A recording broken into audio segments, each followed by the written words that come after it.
Oh, here we go. This is the countdown. This is the countdown to the Dan and Kody podcast. This is the countdown. This is the countdown. 20 seconds left until it starts. This is the countdown. This is the countdown to the Dan and Kody podcast. This is the countdown. This is the countdown. Get ready for it to take off. 365 days. 365 days. That is how long it takes to do a trip around the sun. Now you do that 7 times.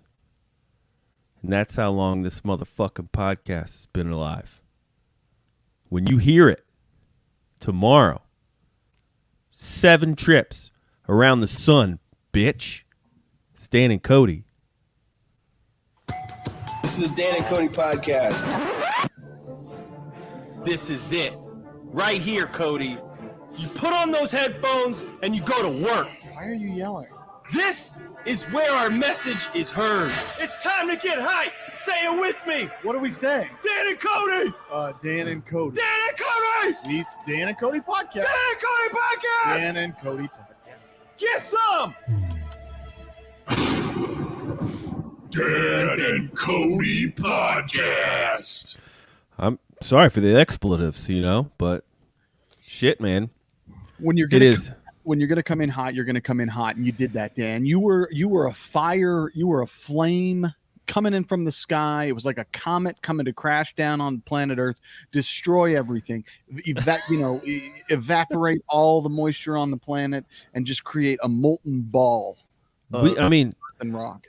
We're eviscerating the podcast game for the majority of a decade now. We've seen them come. We've seen them go. Are we at? We're not at 10 years. What are you talking about? For the better half of it. 2022? We've known each other since when? 15? Yeah, 14, 15. To be honest, the podcast is a cultural phenomena because we will have experienced the rise and falls of presidents, of pop culture, generational things. It's been good. Baby J. Baby Brian, James Watine, congrats, boys. Been with you since day one. Keep it up. Thanks, Baby J. Thank you, man. Love you. Yeah, man. We've seen presidents. This fucking podcast's older than our kids, man. It's older than our kids. It's older than our marriages, right? This podcast yes. No. This podcast is older than your marriage. No. You weren't married to Jenny yet. And I was in 2015. Were you married? Sure, I was. Yeah. Yeah, I got married in 2014. I don't think so, but that's okay. But yeah, man, we've been killing it strong. And I'm sorry. First of all, I have to apologize to you, Dan. I have to apologize to everybody. Our absence was a series of unfortunate events. It was a perfect storm, if you will. I think I will. Yeah, it was. Yeah. It's going to happen sometimes, and we've been gone about 3 or 4 weeks now, and a lot's happened in our lives. And you know what, Dan? I think we ought to get into this, so I'm going to swoosh this in. Swoosh it in, baby. You Me. You guy. This fucking guy. He decides to go out, get himself a house, kill himself some spiders. This fucking guy. Tell me about it. What do you got? Man, we moved in, right? We moved in. We're in this house, kind of. We're still in box hell. We got in July 9th. That was our first night sleeping in here, which is fine. And we've just been piled on top of each other with the boxes, and everything's out of order, and we're fighting a good fight over here. We knew they were ants. We knew that, doing the walkthroughs and things, we saw them outside. I saw big lines of them, We had to have the house bombed for termites after the inspection, all that sort of stuff. But so I'm out here with home defense, spraying perimeters, We had a woman come out, bomb the place again for ants, and then now, like, I'm out there doing yard work. I'm out there sweeping, raking, bagging leaves, breaking up homes, like undoing spider webs. I'm ruffling feathers out there, you know? Yeah. And I got a 6-year-old. She's about to be 7. No, a 5-year-old. She's about to be 6 tomorrow on the podcast birthday. But she has a tendency to cry wolf, Kody. She screams. She's a loud girl. She is just inherently loud. So when she yells, when she hoots and hollers, it's like the first reaction is, what? What the fuck? What? She screamed bloody murder over a spider. I was like, okay, that makes sense. We're outside. I'm like, that makes sense. There's a spider out there. And I'm like, what? What? What the fuck is it? What? Where? Where's the spider? And she's like, Daddy, there's a spider. And then I'm like, what? Where? What? And I turn my head. And this motherfucker is like the size of my hand, spread out, crawling up on the pavement. And I'm like, I'm like taking video of this thing. It looked fake. It looked like a drone. It looked like a toy. It looked like animatronics. Like we're in the industry of film props and costumes and things. This just looked to me like a freaking like animatronic fake ass big spider. This thing was a tarantula. It had to be. It was a fucking tarantula in our backyard.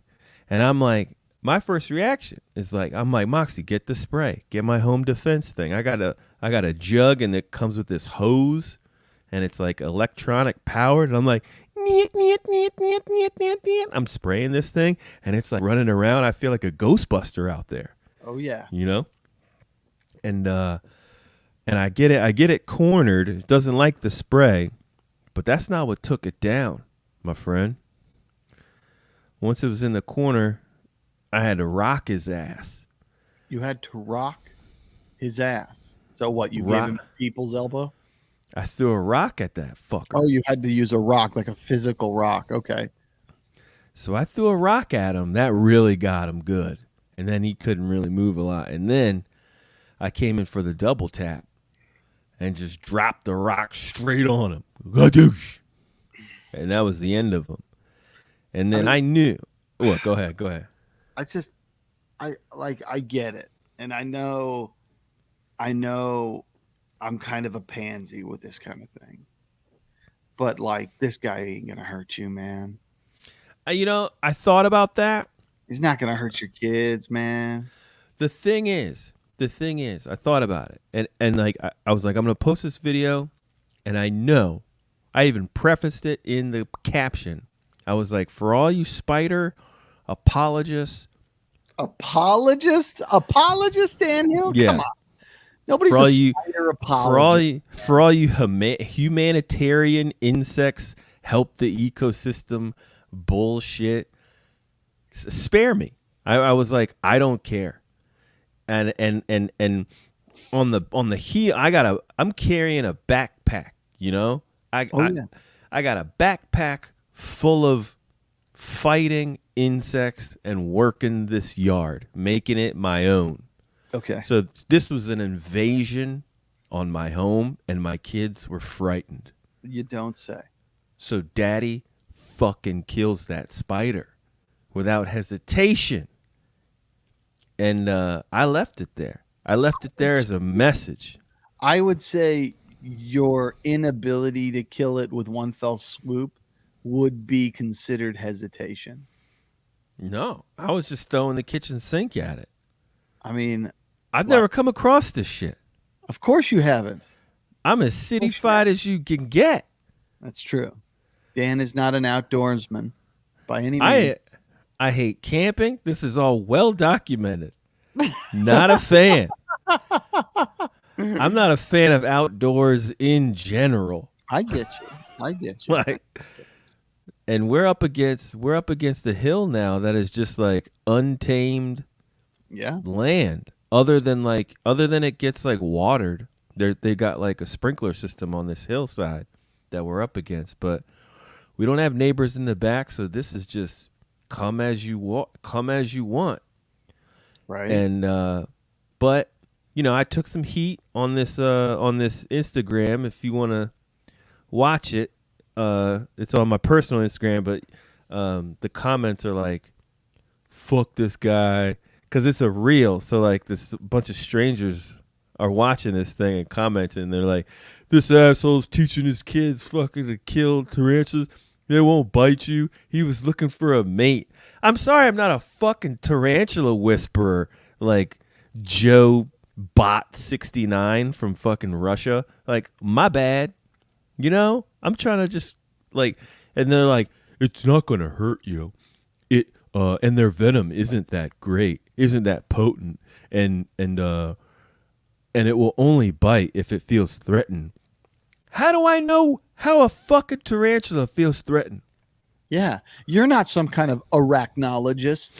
What am I gonna Google it? No, I'm gonna act. I'm a doer, Kody. Doers do. Yeah, they do. They kill innocent creatures because they're afraid. And I'm an equal opportunist.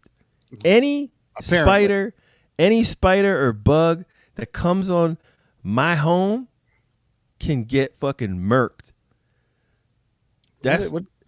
So you're saying doesn't matter the size, doesn't matter its classification, phylum, kingdom, whatever it is. I'm shooting first. Hands. I'm shooting first. Questions later. I Google. Get out of here. Then the next day, we see another one, and then I'm like, Jenny, there's another one. It was a fucking like what's his name? Was it as big? DJ. It was just as big. DJ Khaled moment. Another one.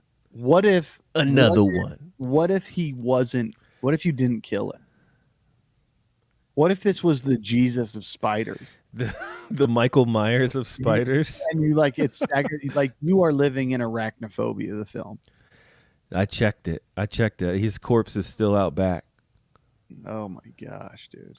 But I checked him, and so Jenny saw it. Jenny's mom was over yesterday. She saw it, and we let this one live. I want to let you guys know we let this one live. Wow. It's after some Googling. Yeah. And I'm not afraid. I'm not afraid to admit it. Maybe I was wrong killing that first one.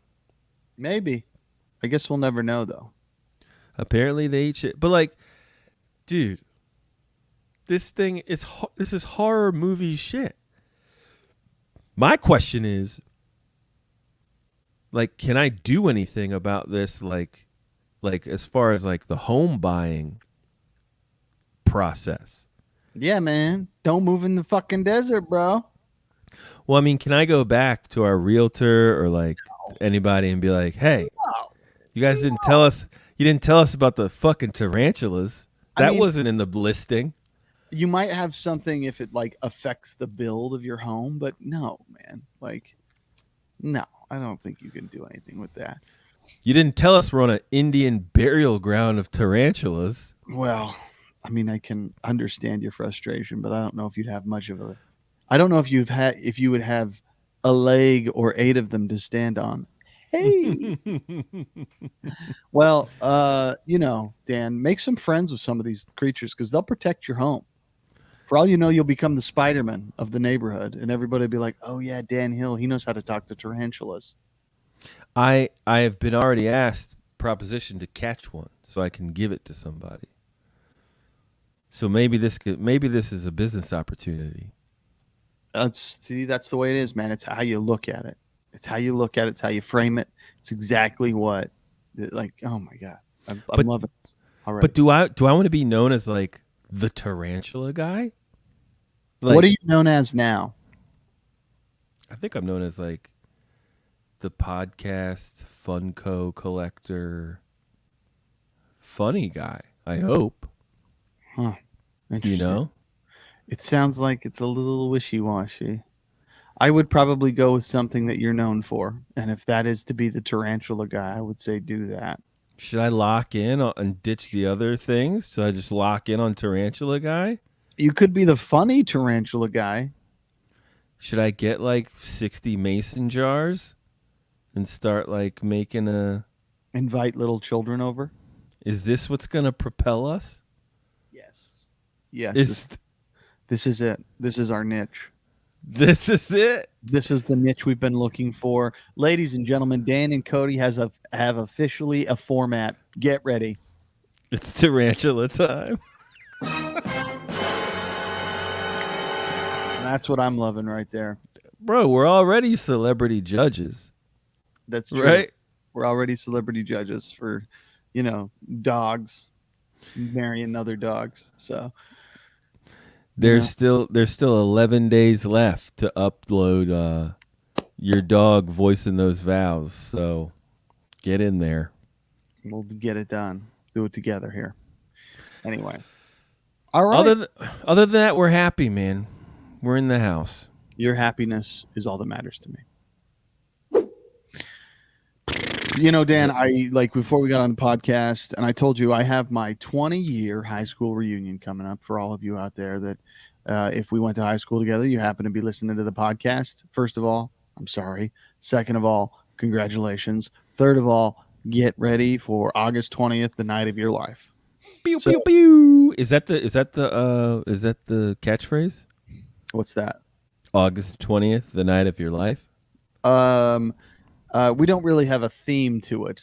So I'm sorry. There's no theme to this thing. Who's planning this thing? 20 years and still waiting. 20 years isn't enough. 20, see in another 20. I don't know. This is what I got going right now. That's where my mind is. It's just kind of I've hit a wall. Nonetheless, I've got me and a committee of wonderful people. We're working together to bring this incredible event together for the city of Blackfoot, Idaho. And we're hoping that everybody that graduated in 20 years ago, comes together and walks down memory lane with all of us. We'll talk about all of that. Anyway, beside the point, I have been diving in to 2002, trying to remember these particular moments in pop culture or in our lives that really stand out. For example, in Blackfoot, Idaho, the big radio station, there were two of them. There was Z103, and then there was K-Bear. K-Bear? K-Bear, which was like rock music. Yeah, Nickelback and Mudvayne, like metal. It was like a very interesting. Welcome to K-Bear. K-Bear. Was after their K-Bear. After the call sign, was there a noise of a bear like going like Never. That was never the case. I do remember after my senior year of high school, I ended up working on a farm, and I was like baling hay, and I'd be listening to these radio stations super early in the morning, and you always have the odd local morning zoo, like the crazy radio disc or voice jockeys that are like, listen to Z103, here you go, and then they play the same tunes, play the same 10 or 15 tunes over and over and over again. But anyway, so I'm going through and I'm thinking to myself, all of this music is absolute garbage.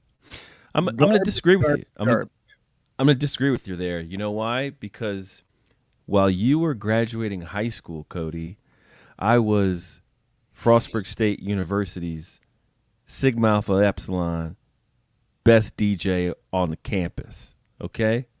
And I was... What year was it for you? 02. Yeah, I know it was 02. I said the year. I'm asking, like, how old were you? Because you just turned 40, right? 2000. I graduated in 2000. So okay. So you got 2 years on me. So then for you, so you probably telling me that you were really loving and appreciating Vanessa Carlton. Not Vanessa Carlton. I was out in Frostburg, Maryland, Yeah. spinning this shit, Oh. getting down to this stuff. Okay. I mean, there's some good, like the top 100 songs of '02.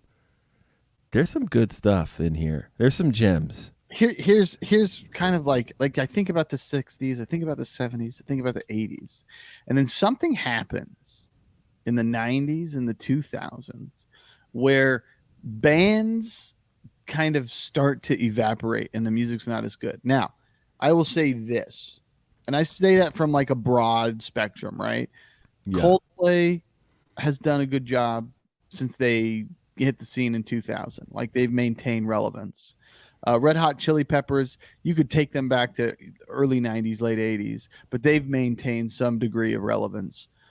And that's kind of it, right?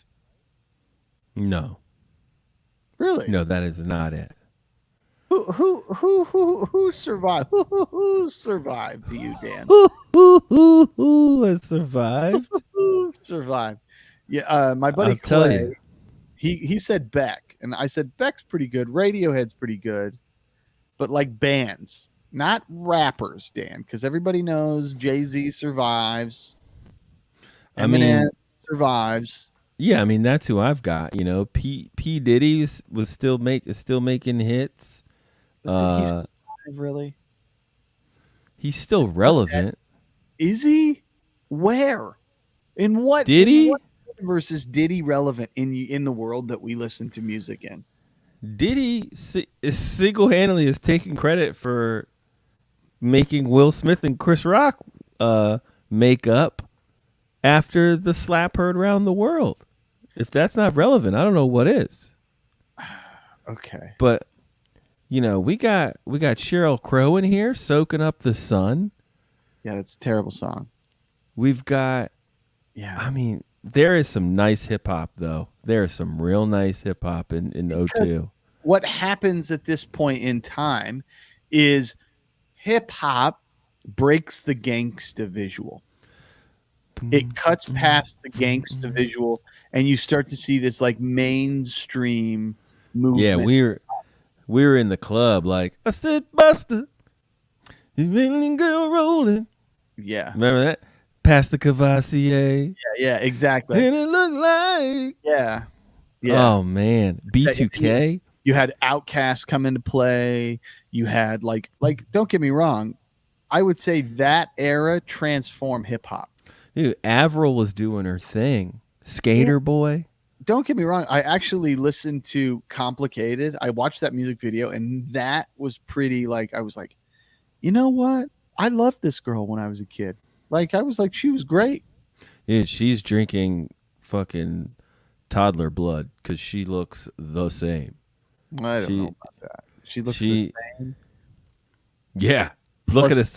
Job plus, like, you know, she looked older, bro. No. Avril Lavigne. Why you gotta make things so complicated? Share your screen. Avril Lavigne. Google Avril Lavigne then and now. Okay. I mean, it's uncanny. She's drinking toddler blood. Okay? Okay. She's drinking toddler blood. I mean, okay, here we go. Let me share this screen here. Let me share this. And what? That's 20 years ago.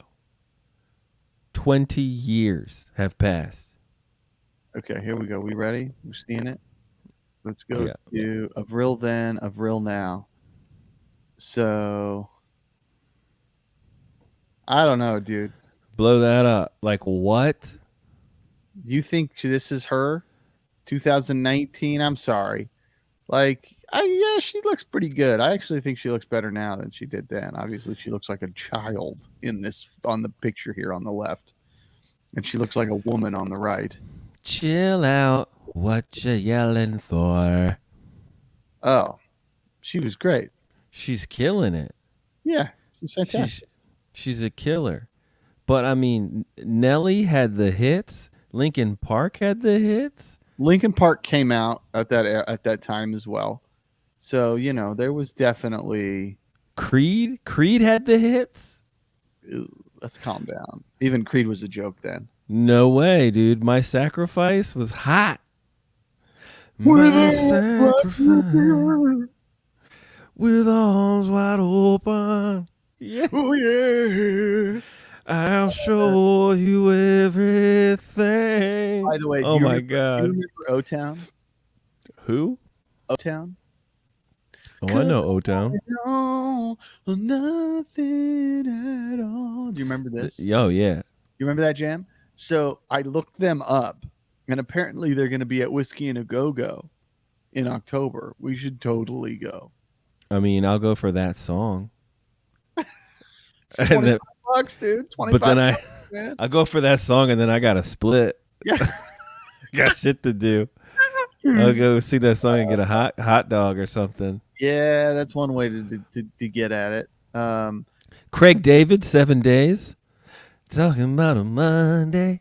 Looking for a pink on Tuesday. I'm just talking about bands, man, like R&B, hip hop stuff. Bands. And on Thursday and Friday and Saturday we chill on Sunday. I mean, there's some jammers in here. Yeah, there's some like smooth jammers. Make the ladies drop their pants. Yeah. And dip it.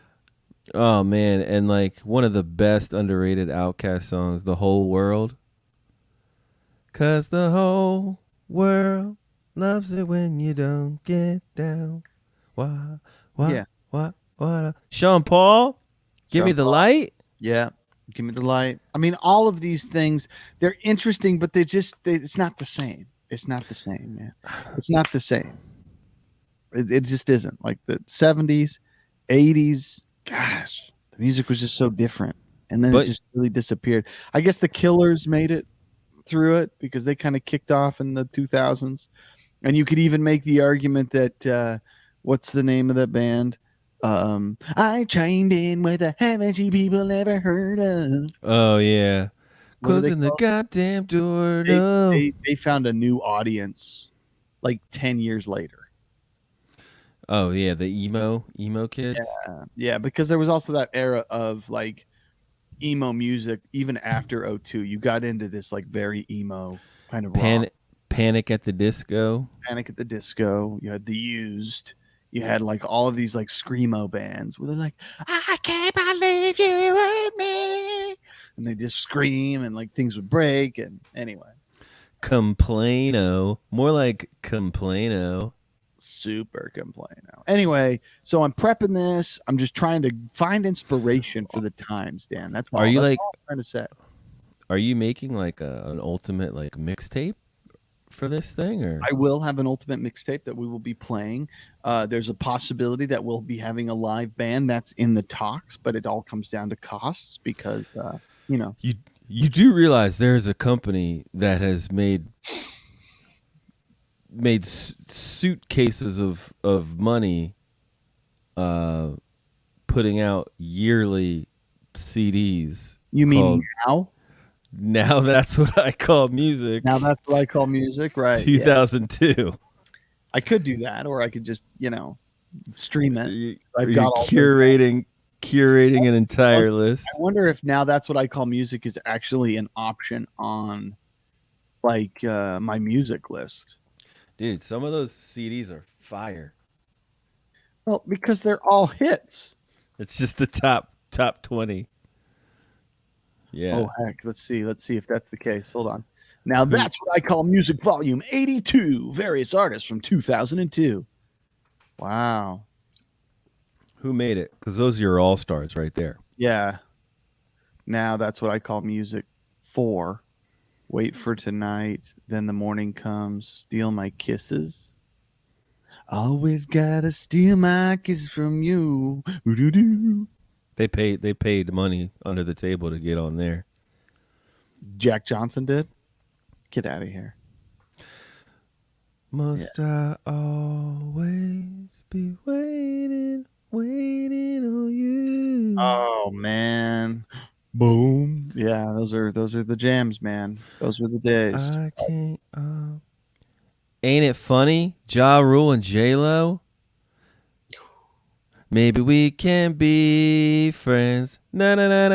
Dude, fucking time machine me back to 2002 and I will slay all day. Slay all day. Yeah, I don't know how I You couldn't. got your boyfriend. Maybe we can be friends. Yeah, for sure. Anyway, just like that's what's going on. So that's Dude, fine. you know I've never been to a reunion of any sort. I would like to come to this Yeah. and just be a fly on the wall. Oh, okay. Like we should go and I should like act like I don't know you. Who's this guy that's just sitting at the back of the bar the whole time? Just How many shows half, up. how many half black people went to your high school? There were no black people in my high school. What are you talking Just about? Maybe none. one black person was in my high school. So if like be completely honest, if I came through, put the name tag like, "Hi, my name is Dan," with like a record scratch in there, like, "I don't remember you, Dan. What kind of tractor did you drive to school?" It wasn't like that bad. No, I don't know. I think no, you're too outgoing to like be like somebody that would have just kind of like faded into the back. That's not you. Yeah. I mean, you walking in there and just being you would be like, well, this guy didn't go to school. We would have remembered him, or at least I would have. Clearly, this guy's way too cool for Blackfoot.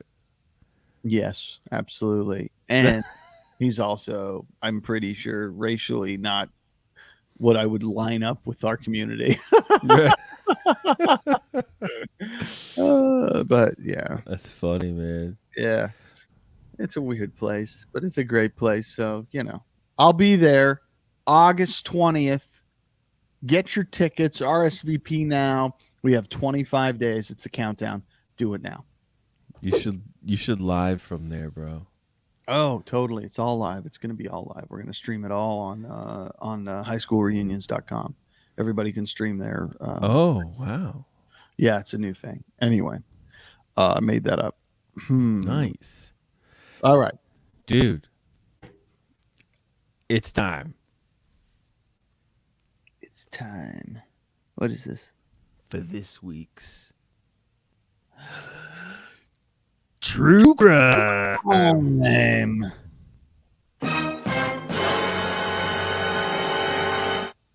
Nailed it. You ready for this headline? Shoot it. All right. Uh-oh. Man killed after Lyft driver kicks him and friends out on the highway. I mean, getting on that? That is how do you kick somebody out of the car on the highway? So were they stopped? He pulled over, he stopped, he said, "Get out of the car, get out." Somebody was on their phone on the highway and they hit him. So at approximately 1:44 a.m. Now, immediately, 1:44 a.m., alcohol is a major player, right? Every time. Every single time. Every single time. So an argument broke out between this group of passengers and the driver during their trip. This took place in Delaware on the coastal highway in Dewey Beach. So this hits kind of home because Dewey Beach is right around like Ocean City, Maryland. It's all connected. So this coastal highway is like a freaking death trap, for drunkies. Okay. So the group gets in an argument, and as a result, the Lyft driver just ends the trip, pulls over, and says, "Fucking beat it. Kick rocks. Get out of my car." Wow. To all 6 of the passengers. And unfortunately for Sydney Wolf, 43 of Clarksburg, Maryland, when they got out of the car, they spilled out into oncoming traffic and whoop. Oh, yeah. really? Yes, sir. Oncoming 2016 Toyota Corolla changed lanes to avoid striking the Lyft car, but when it changed lanes, it fucking took Sydney. Oh my God. Yep. That's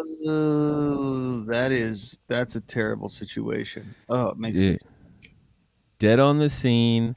The man driving the Corolla immediately pulled over after the crash. Lyft driver beat it. He drove away? Lyft driver beat it, dude. He's just like, nah, I'm not gonna be here for this. He's like, I'm out. Police said the driver has not been ID'd yet and remains under investigation. Lyft, obviously, they're like, we're cooperating with the police, and we don't know anything. All they're gonna say is, here's the guy's name, here's his number, track him down. It's not like this guy's gonna get away with it. Yeah, they have all his information, and it's not. Yeah, he ain't going far. But I mean, I don't really know if he'd be charged with anything though. Yeah, legally, like I think. I mean, from being an Uber driver, that's the only past experience I have. You can straight up end a trip if you're threatened. Like you'd pull over, and I'd be like, "This, you guys got to get out. It's over." Sure.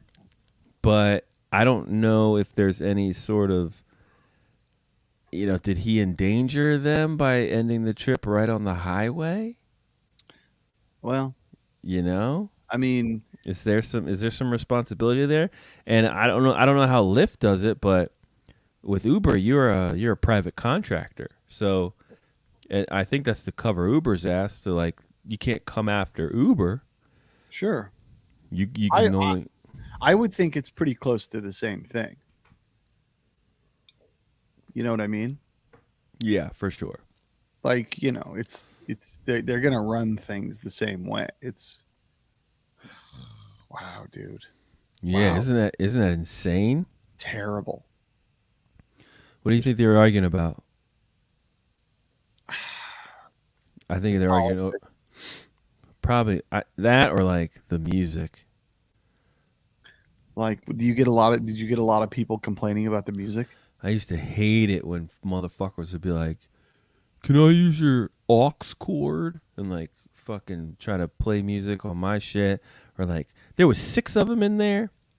Like, there was somebody up front fucking around, messing with the air conditioning or something. Yeah, and they were all drunk, right? Had to have been. I mean, they're coming from a bar. Had to have been like involved with them at this point. I mean, that's not far-fetched by any means.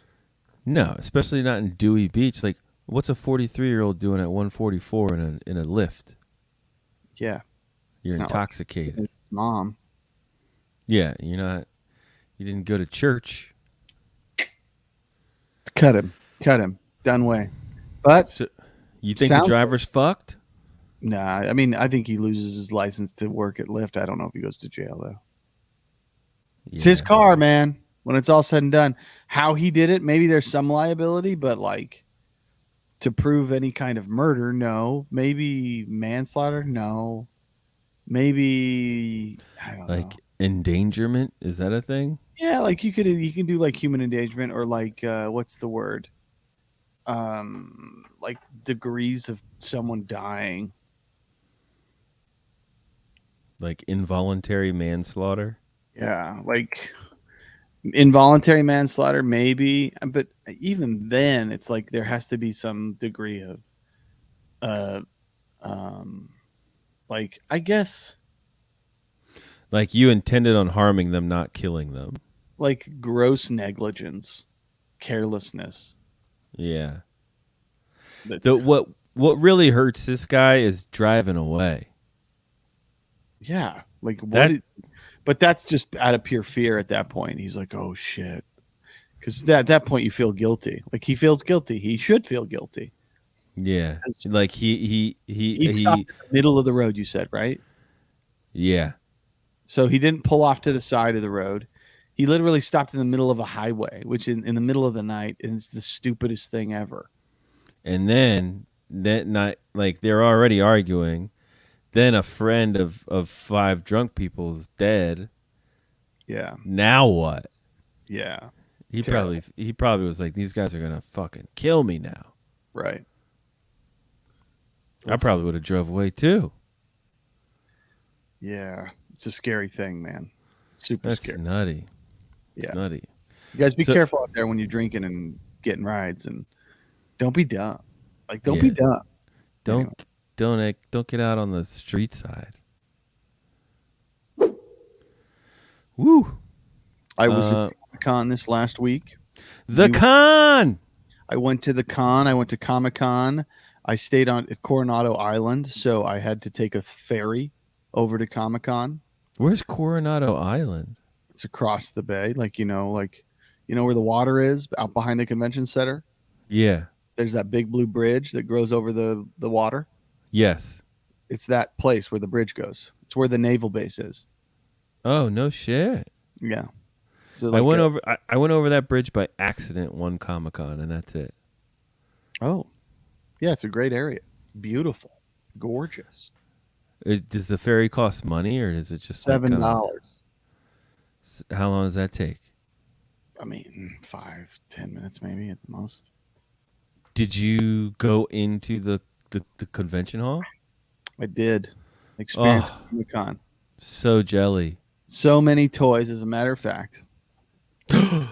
Oh, did he get me toys? I think he did.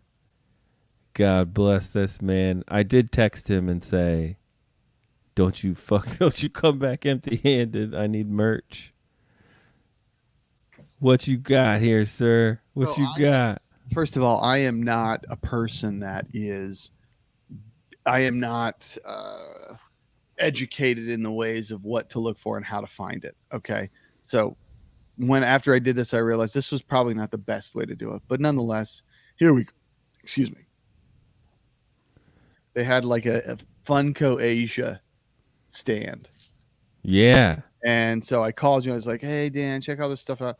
So I picked up all these things for you. And I got more than I probably should have and more than you probably care. But either Holy way, shit. you'll be buying them from me. I Or gotta you'll be give you selling them and getting my money back. I gotta give you money for this shit.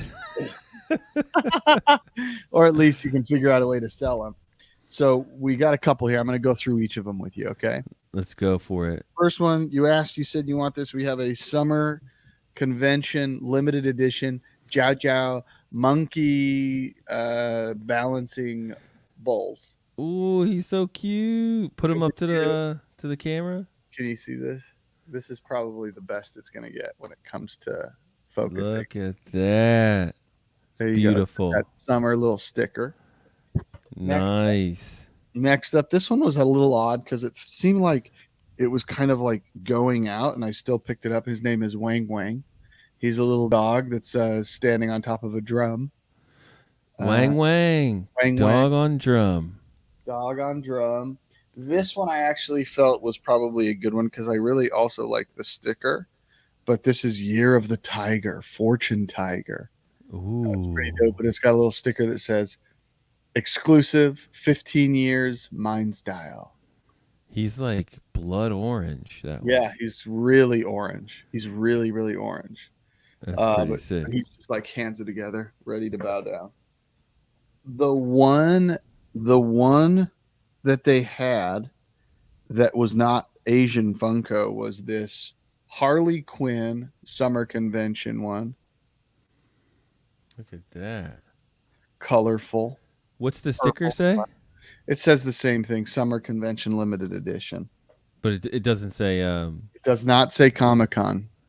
Oh, So I what? realized that I screwed you because I didn't get Comic-Con ones. And then I picked these up, these 4 like Holy shit. Asian like men, and they're kind of heavy because I think they might be cast in metal.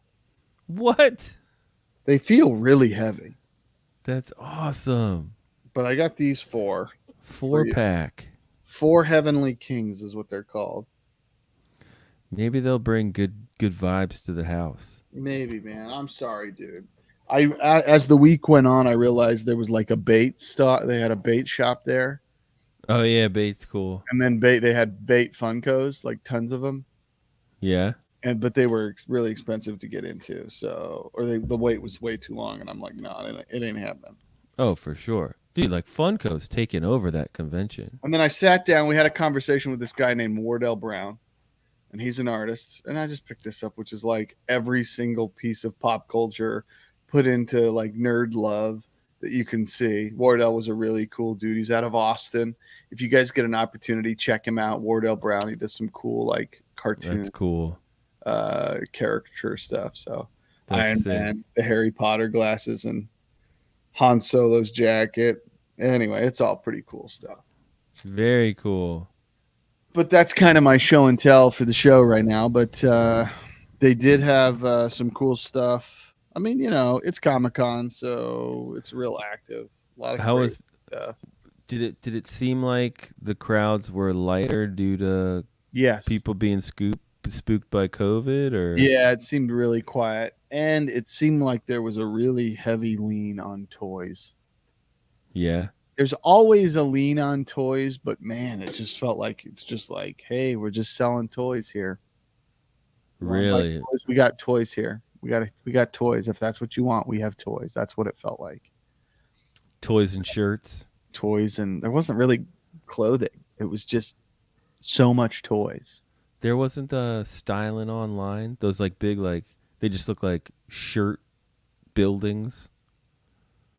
Yeah, I know. Yeah, there was a couple of them, but yeah, I know a person I went with, they had it was the bad robot pillow thing that goes running. Oh yeah. It's like bad robot. They had one of those. They were selling that. And it was like this big scale, like plush. It was really cool, like highly detailed. That's awesome. Yeah, they had some cool like toys, but that's just not my thing. Yeah. I can appreciate it. Like, you go to Hot Toys and you see all of the sideshow stuff and all of the really cool sculpture, mass-produced toys or whatever it is. But Right. anyway, but that was Comic-Con, man. I mean, I was there pretty much all week. I left Saturday night. So You take a test yet, or what? for what, dude? COVID? Get out of Yeah. here. No, I haven't taken a test. I haven't shown any symptoms or signs of anything. Oh shit. So, Free to be. I mean, How have you and I not gotten this shit yet? I think I probably had COVID at some point, right? I do too. I think I did too. I think it's just easier to believe that I had COVID at some point. Yeah.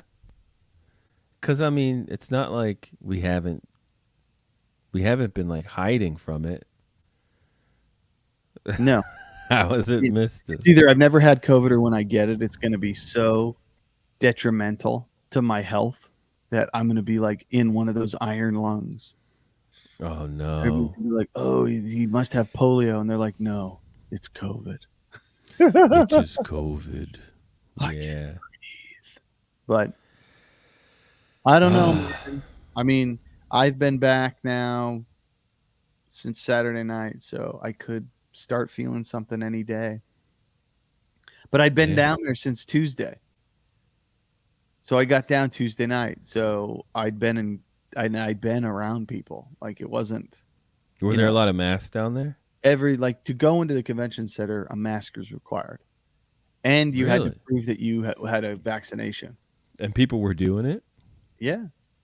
They were rocking the mask. In the facility for sure. Outside, nobody gave a shit. But Dude, celebration, it was mask required, but no one was wearing them.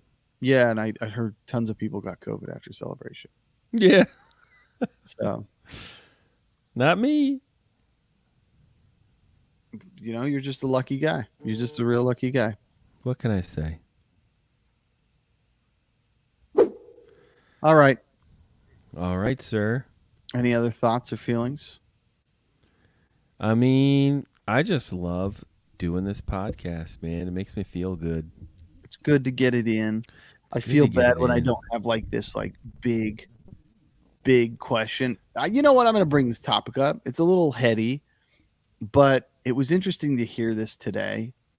And there's this podcast through the New York Times called Ezra Klein Podcast, and Ezra Klein is like he's a journalist that worked for Vox Media, and then New York Times signed him up, and now he does this podcast for New York Times, and he takes these he has great questions, but he always brings on very interesting, thoughtful people that are connected to like philosophy or economics or some kind of element that kind of like plays on that. And he always brings in these very interesting people.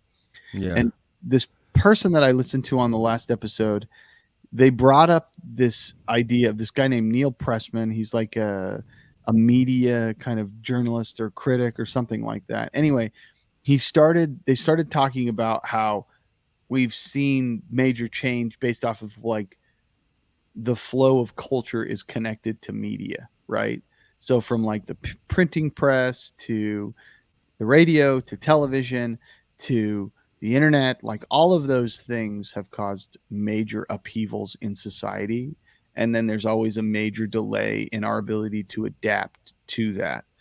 And it's, I don't know, it's just very fascinating to kind of like get into this interesting conversation about how we absorb media really, like it really affects us in ways we don't even realize. And one of the things that Ezra Klein made a point of, he says, when I write, I'm like writing to convince myself. Like I'm writing to like find an answer to something, or at least convince myself that I'm right about something, or at least like build a basis. He said, but when I podcast, when I do this type of media, he said, I find myself to be much more open and willing to think that I'm wrong and see the world on a much grander scale.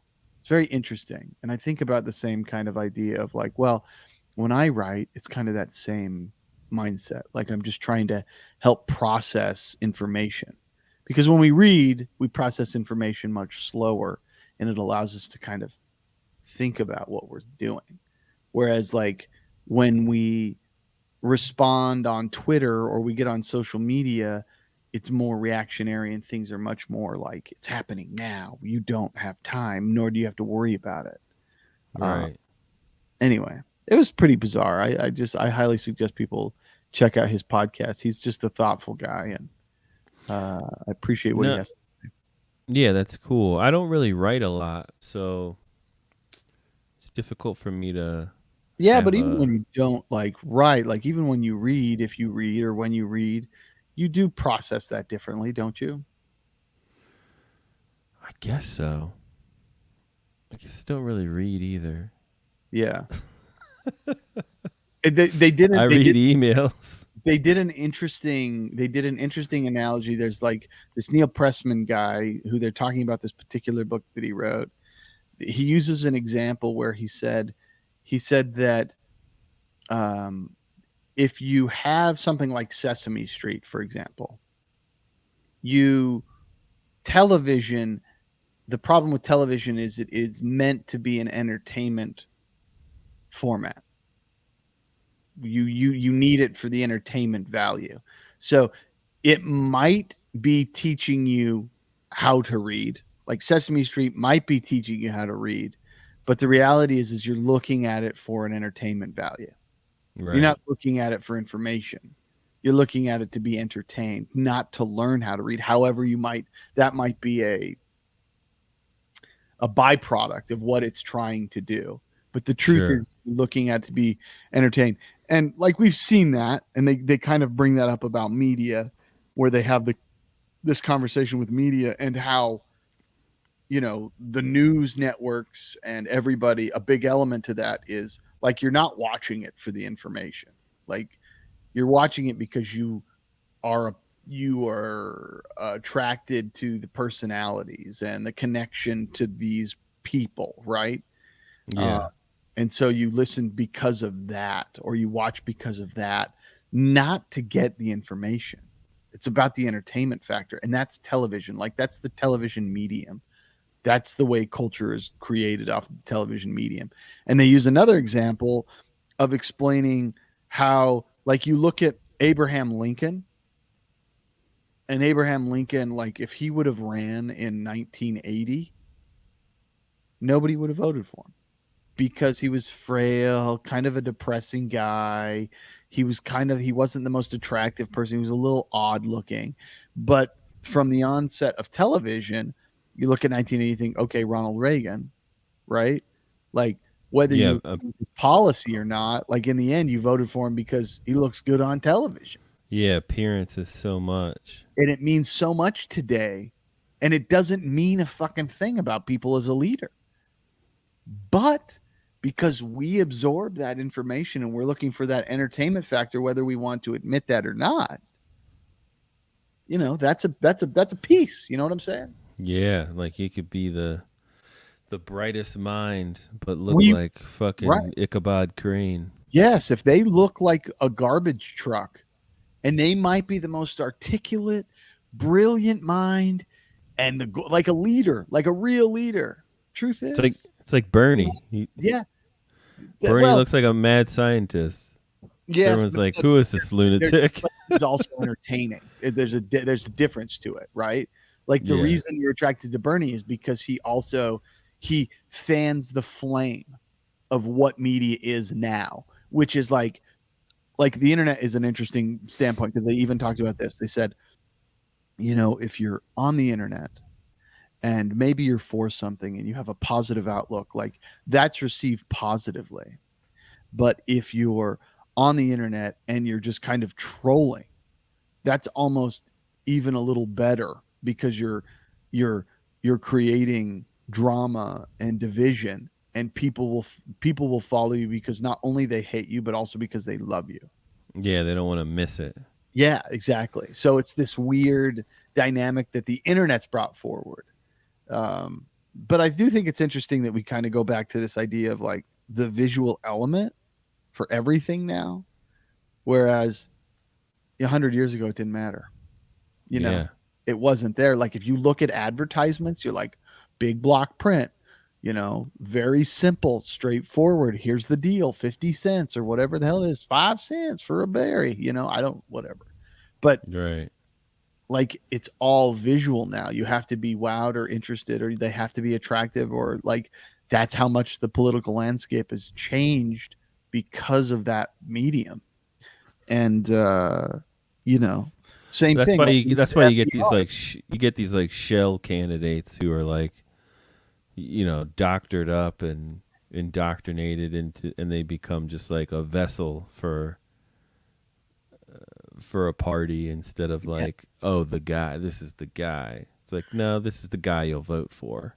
It's true. I mean, if you think about, like, for example, like let's take Joe Biden, for example.